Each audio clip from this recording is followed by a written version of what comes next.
சரி, முதல் டிஷ் என்ன பண்ணலாம்? நெய் சோறும் உப்பு கறியும். இப்போதான் நான்வெஜ் பண்ண மாட்டேன்னு அதுக்குள்ள உப்பு கறிங்கிற? இது வெஜிடேரியன் உப்பு கறி. அது என்ன வெஜிடேரியன் உப்பு கறி? சோயா சங்க வச்சு அம்மா செய்வாங்கல்ல, அப்படியே டேஸ்ட் கறி மாதிரியே இருக்குமே. ஆமா, செம்ம டேஸ்டா இருக்கும் தானா? அதுதான் நம்மளோட ஃபர்ஸ்ட் டிஷ். Super super. அப்போ என்கிட்ட நீ தானே சொன்ன டிஷ் பண்றதுக்கு முன்னாடி நாம ஒரு வாட்டி டேஸ்ட் பண்ணி பார்த்துடலாம்னு. அதுக்காக தான் இப்போ பண்றேன். சரி, நான் ஏதாச்சும் உனக்கு ஹெல்ப் பண்ணுமா? வெங்காயம், தக்காளி, பச்சை மிளகா இதெல்லாம் வெட்டி கொடு. எடுத்துருவா.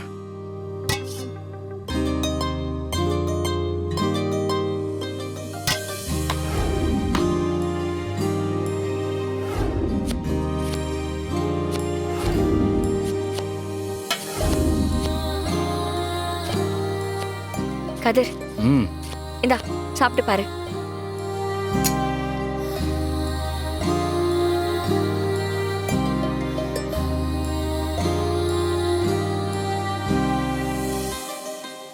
என்னாச்சு?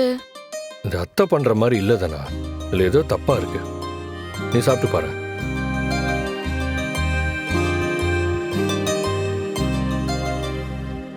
ஆமாண்டா, இப்போ என்ன பண்றது? பேசாம இன்னொரு தடவை ட்ரை பண்ணலாமா? இன்னொரு தடவை ட்ரை பண்ணாலும் இதே தான் வரும். பேசாம ஆன்லைன்ல பார்த்து பண்ணலாமா? அதுக்கு நீ அத்தைக்கே கால் பண்ணி கேட்டுடலாம். அம்மா ஏன் எதுக்குன்னு கேட்பாங்கல்ல. நம்ம என்ன தப்பு தண்டாவா பண்றோம்? நீ புதுசா பிசினஸ் பண்ண போற, அதை சொல்றதுல என்ன தப்பு இருக்கு? சும்மா கேளு. அப்படிங்கிறியா? சரி, நான் வரேன்.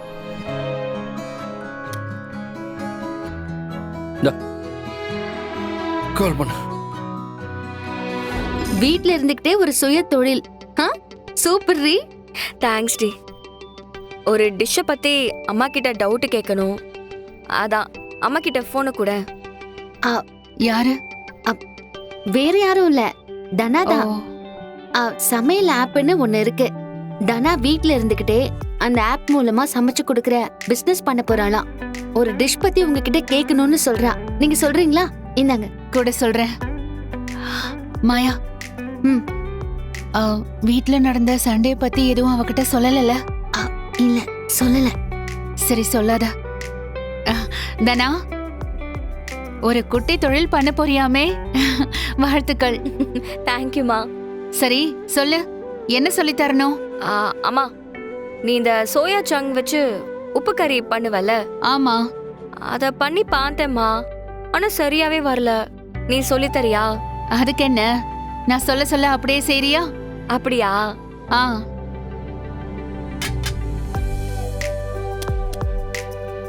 ஆமா, சொல்லுமா. ஹலோ லக்ஷ்மி, நான் மாயாவோட பெரியப்பா பேசுறேன். ஐயா சொல்லுங்க ஐயா. எந்த ஒரு தொழில் பண்ணாலும் ஆரம்பத்துல பயமா தான் இருக்கும். இப்போ நீச்சல் கத்துக்கணும்னா முதல்ல குளத்துல குதிக்கணும் இல்ல? அப்படி துணிச்சலா குதிச்சிட்டோம்னா எந்த தொழிலையும் கத்துக்க முடியும். அத தைரியமா செய்ய முடியும். மக்களுக்கு சேவை செய்யற மனப்பான்மையோட செஞ்சா மக்கள் உங்களை தேடி வருவாங்க. உங்க பிசினஸ் தானா வளரும். சரியா? தைரியமா செய்யுங்க. வாழ்த்துக்கள், வாழ்த்துக்கள். நன்றிங்கய்யா. இதோ மாயா கிட்ட கொடுக்குறேன்.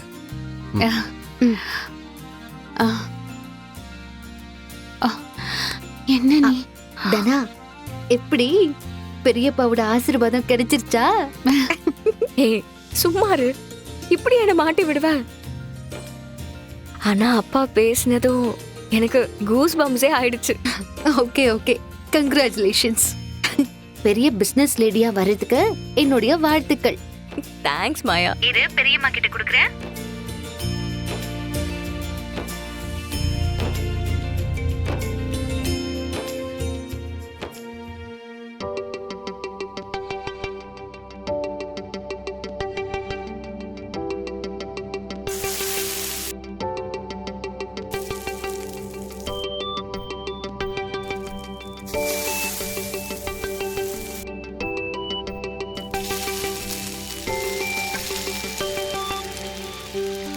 அத்தை, வாசனையே செமையா இருக்கு அத்தை. எப்படா சாப்பிடுவோன்னு இருக்கு. டேய், சாப்பிட்டு பார்த்து சொல்லுடா.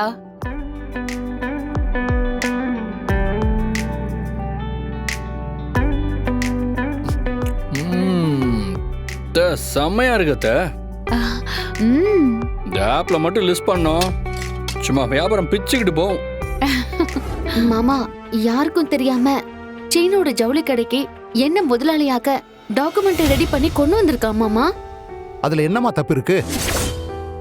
அப்பா, ஆமாடா, நீ பண்ணதுல எந்த தப்பும் இல்ல. ம் நீ யாரு பேர்ல மாத்த போற? உன் பொண்டாட்டி பேர்ல தானே மாத்த போற. ம் இந்த உலகத்துல தாய்க்கு அப்புறம் ஒரு ஆம்பளைக்கு எல்லாமே அவன் பொண்டாட்டி தான். இவகிட்ட சொல்லுங்கப்பா. ஒத்துக்கவே மாட்டேங்கிறா. இத பாருமா, உன் அத்தையை பத்தி நான் சொல்லவே வேணாம். அவ காய்ச்சி மூச்சுன்னு கத்துவா, ஆனா அவ மனசுல ஒண்ணு இருக்காதுமா. அவளை சமாளிக்கிறது ரொம்ப ஈஸிமா. இத பாரு, உங்க வாழ்க்கையில ஒரு நல்லது நடக்கணும்னு நீ தானே இதை பார்த்து சொன்ன. இப்ப நீயே வேண்டான்னு சொல்ற. நீ கையெழுத்து போடுமா. உன் பேர்ல ஆர்டர் வந்துச்சுன்னா நமக்கு தானே நல்லது. இந்த ஆர்டர் கிடைச்சு 10 லட்சம் வருமானம் வந்துச்சுன்னா நமக்கு என்ன கசக்குமா? அது கடை முன்னேற்றத்துக்கு நல்லதானமா? இல்ல மாமா, இருந்தாலும் அத்தைக்கு தெரியாம. இத பாருமா, இத நீ உனக்காக செய்யல. என் மவன் சீனுவ நீ அடுத்த கட்டத்துக்கு கூட்டிட்டு போறதுக்காக செய்யற. அவனோட முன்னேற்றத்துல உனக்கு அக்கறை இருக்குல்ல, அப்ப நீ இத பண்ணித்தாமா ஆகணும். என்ன மாமா கேக்குறீங்க? சீனுவ பெரிய ஆள் ஆக்கணும், அதானே என்னோட ஆசை. அதுக்கு நீ இதுல சைன் போடணுமே. சீனு, இத பாருமா, உன் மாமா நான் சொல்றேன். உன் அத்தையை நினைச்சு நீ பயப்பட தேவையில்லை. உன் அத்தை கிட்ட நான் பேசிக்கிறேன். இந்தா கையெழுத்து போடு. என்ன மாமா நீங்க? கையெழுத்து போடுமா, நான் தான் சொல்றேன்ல. போடு. ஒன்னும் பிரச்சனை இல்லம்மா, போடு. புடிமாயா, போடு. போடு.